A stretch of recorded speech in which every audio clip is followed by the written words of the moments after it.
নমস্কার, আপনাদের সবাইকে স্বাগত। সামরিক উত্তেজনা মধ্যপ্রাচ্যে, ইরান ইসরায়েল সংঘর্ষ চলছে। এরই মধ্যে আমেরিকার ভয়ঙ্কর B-2 বোম্বার মোতায়েন। আজ ইরান ইসরায়েলের একটি হাসপাতালে ব্যালিস্টিক মিসাইল হামলা চালানোর পর দুই দেশের মধ্যে কূটনৈতিক আলোচনার সম্ভাবনা ব্যাপকভাবে কমে গেছে। এর পরিপ্রেক্ষিতে মার্কিন যুক্তরাষ্ট্র ভারত মহাসাগরের দিয়েগো গার্সিয়া দ্বীপে তাদের এয়ারফোর্সের 6টি B-2 স্পিরিট স্টিলথ বোম্বার মোতায়েন করেছে। ইরানের ফয়ডো নিউক্লিয়ার প্ল্যান্ট একটি গুরুত্বপূর্ণ লক্ষ্য বলে মনে করা হচ্ছে। এই ফয়ডো প্ল্যান্ট ইরানের অন্যতম সুরক্ষিত পারমাণবিক স্থাপনা, যা কুম শহরের কাছে পাহাড়ের নিচে প্রায় 80-90 মিটার গভীরে অবস্থিত।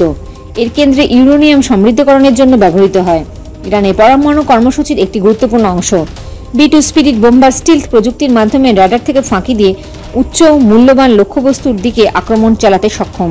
এই bomber JBU-57 massive ordinance penetrator বোমা বহন করে, যা মাটির 60 মিটার বা তার বেশি গভীরে প্রবেশ করে লক্ষ্যবস্তুকে ধ্বংস করতে সক্ষম।